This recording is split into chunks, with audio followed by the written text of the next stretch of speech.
Oi, pessoas, tudo bem com vocês? Eu espero que vocês estejam ótimos, ótimas. Porque depois de tanto tempo de Docéia fazendo tantos vídeos, mais de 150 vídeos sobre obras literárias, lendo contos, lendo poemas, falando de alguns conceitos da literatura, analisando contos e analisando poemas, hoje eu venho para conversar com vocês sobre esse conceito que muitas vezes não está no nosso cotidiano como a gente gostaria, que é o hábito de leitura, a prática da leitura. Como você lida com a leitura? Como você organiza suas leituras? E eu, Elissa, professora de literatura, como eu faço isso? Mas antes disso, eu gostaria de pedir o seu apoio. O seu apoio informal aqui pelo YouTube. Se você ainda não se inscreveu no canal, inscreva-se, curta esse vídeo, compartilhe com outras pessoas que muitas vezes pretendem se organizar melhor quanto aos seus hábitos de leitura. Mas eu também queria pedir formalmente que, se você puder, com o valor que você puder, apoiar a Didocéia no Apoia-se. Eu abri uma campanha lá intitulada Didocéia Toda Semana para que a gente possa profissionalizar melhor o canal, pagar editor, pagar profissional de marketing para fazer melhor a divulgação do nosso trabalho. E para isso, a gente precisa de algum valor em dinheiro. E nesse sentido, eu gostaria então de profissionalizar o canal, até também para a gente respeitar os tão temidos algoritmos do YouTube e poder postar com mais regularidade toda semana. Eu vou deixar o link aqui na descrição para vocês. Depois olhem lá a campanha, olhem o sistema de recompensas, quem sabe você não se interessa. Sobre o hábito de leitura, eu quero compartilhar com vocês um pouco da minha experiência como leitora. Eu nem sempre fui leitora, eu entrei no curso de letras no ano de 2005 e a partir dali que eu comecei a ler mais assiduamente livros literários. Antes disso eu lia bastante, mas eu lia outros conteúdos de caráter mais informativo,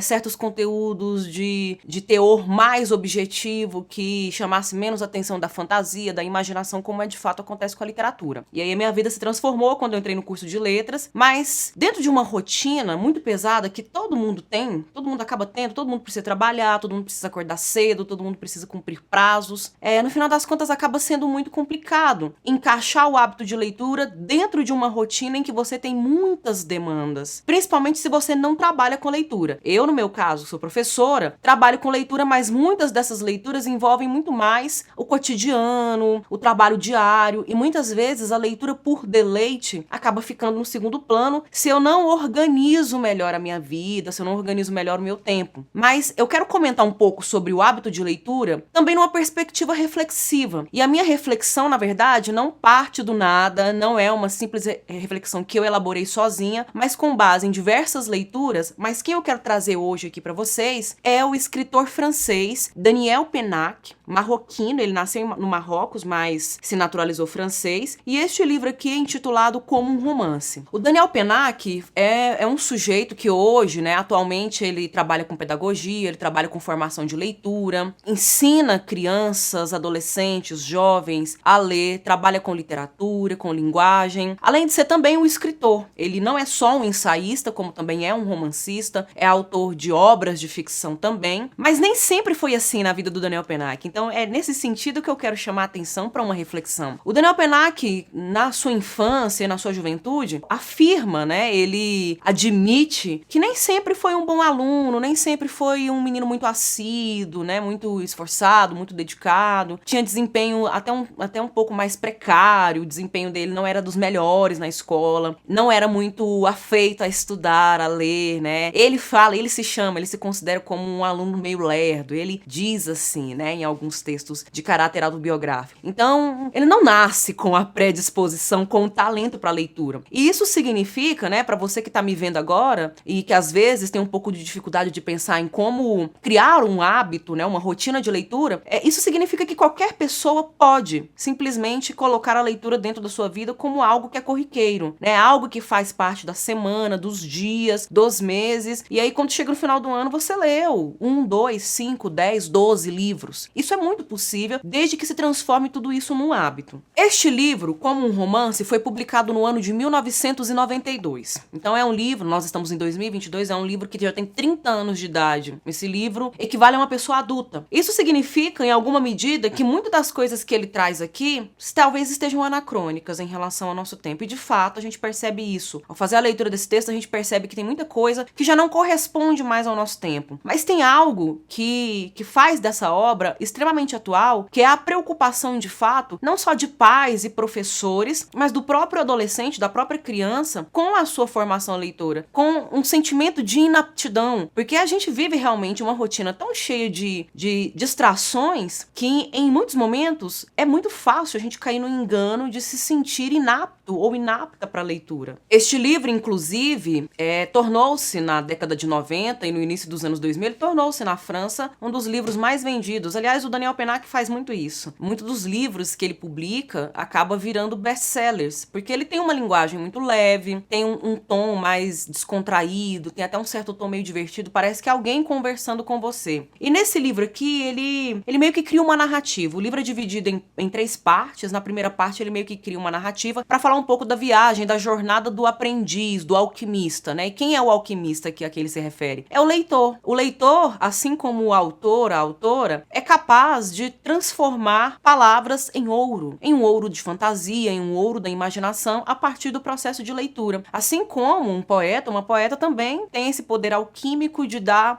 um poder mágico, de atribuir uma certa magia, uma certa aura conotativa, plurissignificativa para palavras que muitas vezes estão ali listadas no dicionário de uma maneira muito objetiva, como se elas fossem um item de laboratório. E ele, ao colocar essa narrativa, ele coloca um personagem que muitas vezes a gente identifica com ele próprio, identifica com alunos que ele teve, alunas que ele teve, que é, na verdade, um adolescente, né? Um jovem rapaz que, quando criança, desfrutava do prazer da leitura quando pai e mãe contavam histórias antes de dormir, né? E antes de dormir, essa criança ainda não era alfabetizada, ainda não podia ler, ficava escutando fascinada aquelas histórias para adormecer. E as histórias acolhiam de tal forma a criança que a criança pegava no sono, né? Então, muitas vezes, quando a gente adormece diante de um texto que está sendo contado pra gente, de uma boa história que está sendo contada, não significa unicamente, não significa exclusivamente que esse texto é chato ou tedioso ou enfadonho. Mas muitas vezes esse texto pode ser tão acolhedor, tão confortável, que a gente se sente seguro e abraçado e relaxa, adormece. Isso já aconteceu comigo. Mas aí ele fala dessa criança que cresceu ouvindo histórias, fascinadas por histórias, ansiosa por aprender a ler e escrever, para chegar o dia em que ela, por iniciativa própria, ia atrás dos livros. Mas quando chega esse momento, quando chega esse dia, a relação com a leitura acaba se esfriando. Então, é como se instaurasse entre esse jovem e o livro uma espécie de apatia, uma espécie de cansaço prévio. E muito disso, ele vai justificar, ele vai explicar que muito desse mal-estar, à medida que a gente vai crescendo, desse mal-estar com a leitura, não é por culpa nossa e nem é por culpa da literatura, mas é por conta de todo o contexto em que a gente está inserido, que muitas vezes nos impele a sentir preguiça, a sentir tédio e cansaço diante da leitura. Ele está escrevendo o livro na década de 90, então ele fala muito da televisão, de como a televisão é sedutora, de como a programação da televisão é cheia de informação e consegue envolver toda uma família, toda uma coletividade. E às vezes é uma série de bobagens, às vezes tem coisas muito relevantes, mas às vezes há coisas que são apenas uma bobagem, um conjunto de bobagens que não vai tirar o indivíduo daquela situação de passividade, de recepção. Então é como se o indivíduo fosse um receptáculo, um balde, e a televisão fica ali despejando aquele tanto de coisa dentro do sujeito. Enquanto que a leitura não, a leitura ela nos força a ter uma ação. A gente acaba tendo, não necessariamente físico, no corpo físico. Muitas leituras obrigam mesmo que a gente tenha uma postura ereta, né? Uma postura confortável, mas não a ponto de nos permitir adormecer. Existem leituras que exigem mais do nosso intelecto, do nosso esforço cognitivo pra gente apreender o que está sendo colocado ali. Mas em geral, mesmo quando a leitura é mais simples, ela exige de nós uma postura de ação dentro do texto. A gente tem que ser, em alguma medida, co-criador, co-criadora. E é muito difícil esse esforço, mas uma vez que a gente alcança esse lugar e a gente consegue desbravar o terreno das palavras, né, como diz o Carlos Drummond de Andrade num belíssimo poema dele que ele abre o livro, A Rosa do Povo, né, o título do poema é Consideração do Poema, em que ele fala que o poema vira para o leitor e pergunta: trouxeste a chave? Né? Então o leitor precisa chegar munido de uma chave e destrancar o segredo que aquelas palavras oferecem, né? Então, muitas vezes, ele tem que ter uma postura ativa de cocriação diante do texto. Isso nos tira de uma inércia em alguma medida. Hoje, para nós, a coisa é talvez ainda mais complicada, porque a gente vive no momento de tudo que é digital, a era digital, a gente tem redes sociais, a gente tem canais de pesquisa, a gente tem diversas plataformas que muitas vezes fazem o serviço pela gente, entrega a coisa pronta. Nós estamos vivendo um momento da superinformação, um momento da rápida distração, né? Tem coisa mais breve do que uma linha do tempo. Ao mesmo tempo em que a linha do tempo de uma rede social é infinita, ela também é breve, porque fica ali segundos nos entretendo. Esse mundo digital, esse mundo das redes sociais é um mundo muito efêmero. Então, muitas vezes, para nós também é difícil conciliar, né? Às vezes o cansaço físico e mental é tamanho que eu não quero fazer um esforço de ver um filme mais complexo, de ler um livro de 300, 400 páginas, né? Muitas vezes a gente vive um cotidiano tão acelerado que ter nas nossas mãos um livro de 800 páginas como A Montanha Mágica do Thomas Mann pode até nos intimidar, né? E principalmente se a gente levar em consideração o papel da escola, que é o segundo ponto que ele comenta. Que muitas vezes na escola a gente faz muito uma leitura curricular, uma leitura de caráter mais conteudista,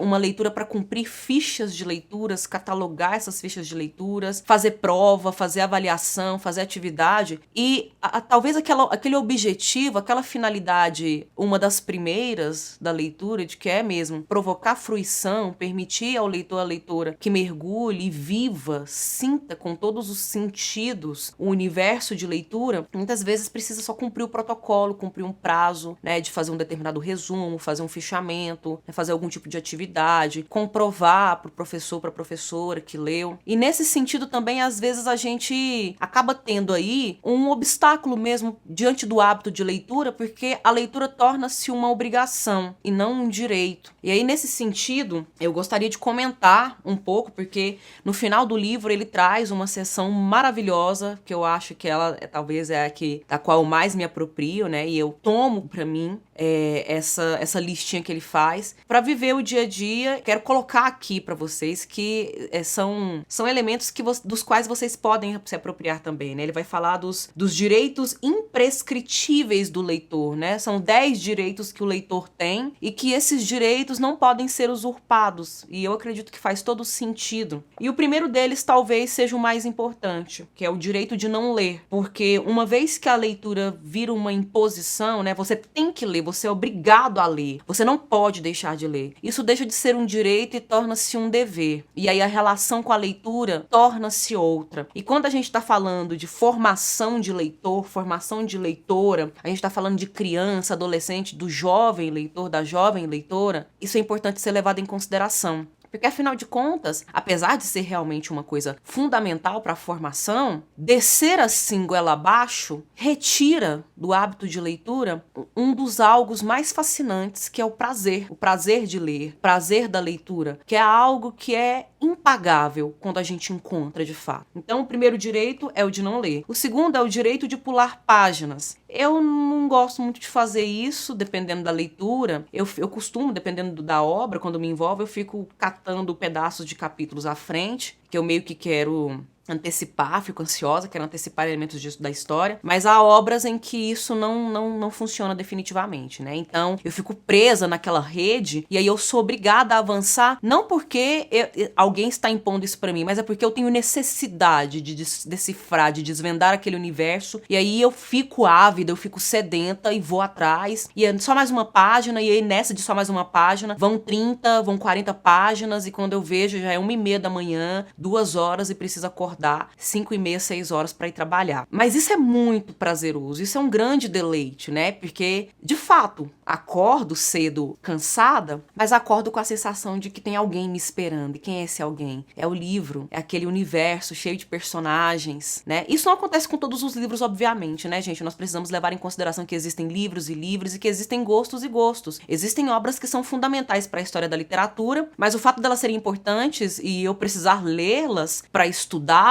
e para ministrar aulas sobre elas, enfim, compreender melhor a formação da literatura mundial, da literatura global, digamos digamos assim, eu preciso acessar aquela obra, mas não é uma obra que às vezes me acomete com prazer, né? Então isso é uma coisa também importante e que convém assinalar, né? Esse direito de pular páginas, depois voltar às páginas, de repente caçar um personagem por quem a gente se fascina, se encanta e ficar indo atrás dele, esperando o momento dele e vai adiando os outros personagens. O terceiro direito, o direito de não terminar um livro. Conheço muita gente que usufrui desse direito e acho que ele é super legítimo. Existem obras que definitivamente, dependendo do momento pelo qual você está passando, elas podem ser uma perda de tempo naquele momento, porque pode ser uma leitura que você não aproveita, que você não absorve, que você não ressignifica do jeito que faria num momento mais oportuno. Existem obras que simplesmente a gente não quer terminar de ler e pronto, acontece, né? Eu tenho um pouco de toque com isso, eu tenho um pouco de dificuldade, eu tenho problemas com tarefas inacabadas, mas à medida que os anos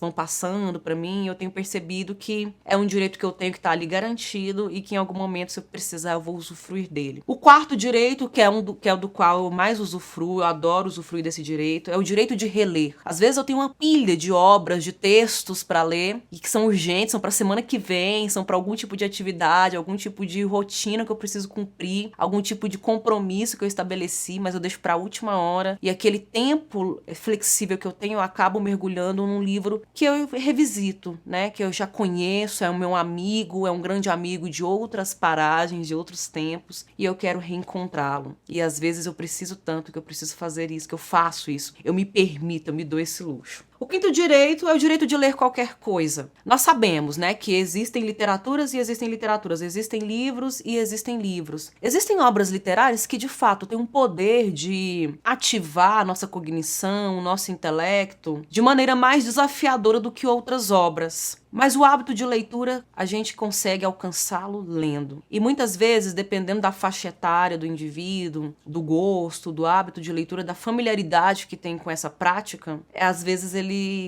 deve usufruir desse direito, né, de ler qualquer coisa para começar, para dar o pontapé inicial nesse hábito. O sexto direito é um dos direitos que eu também vivencio muito, é o direito ao bovarismo, ou direito ao bovarismo. É uma doença textualmente transmissível. De onde é que vem essa palavra bovarismo? Vem de Bovary, a Madame Bovary. E quem foi a Madame Bovary, né? Uma personagem muito famosa da literatura francesa, uma personagem homônima do romance de Flaubert, Gustave Flaubert. E essa personagem, ela acaba vivendo uma vida cheia de peripécias, cheia de acontecimentos um tanto quanto fora do controle, por conta da contaminação que ela sofre pelas leituras que ela faz. Ela fica tão mergulhada no universo das leituras que ela começa a reproduzir o comportamento das personagens. O mesmo acontece com Dom Quixote de La Mancha, por exemplo, né, que leu tantas novelas de cavalaria que decidiu, em pleno barroco, em pleno século XVII, que ia virar um cavaleiro andante, um cavaleiro medieval, sendo que a Idade Média tinha acabado há tempos. E aí ele passa a viver isso, né, o quixotismo, né, um personagem muito quixotesco. E de certo modo, a gente às vezes se envolve com certas obras e com certos personagens de modo tão profundo, tão íntimo, tão amoroso, que a gente passa a reproduzir comportamentos desses personagens. E esse também é um direito do leitor, se identificar com a obra, se identificar com personagens. O sétimo direito, o direito de ler em qualquer lugar. Eu costumo carregar na minha bolsa livros quando eu vou para consultas médicas, ou eu preciso ficar numa fila, ou às vezes eu vou usar o transporte coletivo. Eu sempre tenho um livro na minha bolsa, porque se eu ficar muito tempo ociosa, muito tempo sentada, muito tempo esperando, eu sempre tenho um amigo ali para me acompanhar, e aí eu folheio algumas páginas, eu leio alguns capítulos, leio alguns poemas, leio alguns trechos. Mas quando eu confesso que há 10, 15 anos atrás, esse hábito, esse direito, eu praticava com mais desenvoltura. Hoje em dia é mais difícil, né? Tem toda a coisa do barulho, da concentração, da distração, do déficit de atenção. E em alguma medida, hoje em dia, o barulho, dependendo do ruído, ele me incomoda. Mas ainda assim, em algumas circunstâncias, eu usufruo desse direito. O direito número 8. O direito de ler uma frase aqui e outra ali. Muitos livros a gente sabe, eu não vou ler esse livro agora. Mas aí eu folheio, leio um trecho, leio um pedaço, uma palavra aqui, outra ali. Cato aqui um aforismo, cato uma reflexão ali na outra página e começo a me apropriar disso. É um processo de leitura que vai começando de forma muito sutil. O direito número 9, que é o direito de ler em voz alta. Esse, inclusive, eu recomendo sobretudo com leitura de poesia, porque a poesia, ela tem um apelo à oralidade, ela tem um apelo sonoro, né, à musicalidade tão importante, tão significativo, que muitas vezes a gente consegue compreender melhor um poema. A gente tem esse costume de achar que poesia é um texto difícil, né? O que é, na verdade, um grande equívoco que foi implantado em nós. Não é necessariamente assim. Né? Se você se envolve com um texto intimamente, você consegue abrir algumas portas que ele vai oferecendo para você. E, sobretudo no caso da poesia, a leitura vocalizada, a leitura em voz alta, ativa também a audição, de modo que eu fico mais atenta e mais envolvida ao texto e a compreensão pode se fazer melhor e maior. E, finalmente, o direito número 10. O direito número 10 é na verdade, o encerramento do livro. Ele termina o livro, um livro de caráter bastante ensaístico, mas também poético. Ele termina o direito número 10, que é o direito de calar, com um pequeno parágrafo que eu vou ler. O homem constrói casas porque está vivo, mas escreve livros porque se sabe imortal. Ele vive em grupo porque é gregário, mas lê porque se sabe só. Esta leitura é para ele uma companhia que não ocupa o lugar de qualquer outra, mas nenhuma outra companhia saberia substituir. Ela não lhe oferece qualquer explicação definitiva sobre seu destino, mas tece uma trama cerrada de conivências entre a vida e ele, ínfimas e secretas conivências que falam da paradoxal felicidade de viver, enquanto elas mesmas deixam claro o trágico absurdo da vida. De tal forma que nossas razões para ler são tão estranhas quanto nossas razões para viver. E a ninguém é dado o poder para pedir contas dessa intimidade. Os raros adultos que me deram a ler se retraíram diante da grandeza dos livros e me pouparam de perguntas sobre o que é que eu tinha entendido deles. A esses, claro, eu costumava falar de minhas leituras. Vivos ou mortos, ofereço a eles essas páginas. Esse livro, na verdade, então, no final das contas, é como uma belíssima declaração de amor à literatura, uma declaração de amor ao hábito da leitura e uma mensagem de agradecimento àquelas pessoas, aos adultos, que foram responsáveis por ajudá-lo a cultivar em si o hábito, o gosto e o prazer de ler. Porque, afinal de contas, gente, se a gente parar para pensar mesmo, honestamente, ninguém tem tempo para ler. Ninguém tem tempo. Todo mundo tá corrido, todo mundo tá fazendo inúmeras coisas, a gente tem 1 milhão de prazos, de compromissos, de objetivos, de metas a cumprir, a atender. Quando a gente para ler, a gente, na verdade, tá roubando tempo de outra coisa que a gente poderia estar fazendo para ler. E, nesse sentido, talvez é que fique mais prazeroso, porque é um prazer que ninguém pode tirar de mim, não tem como apagar da minha memória, e é como que roubado dessa rotina que nos coloca dentro de estatísticas e dentro de uma lógica completamente automatizada em que a gente reproduz as mesmas práticas, os mesmos hábitos todo dia. Então, nesse sentido, ler é um hábito de fato revolucionário. E antes de finalizar o vídeo, eu gostaria de externalizar aqui publicamente os meus agradecimentos às leitoras, amigas e apoiadoras do canal de Docéia, que no mês de julho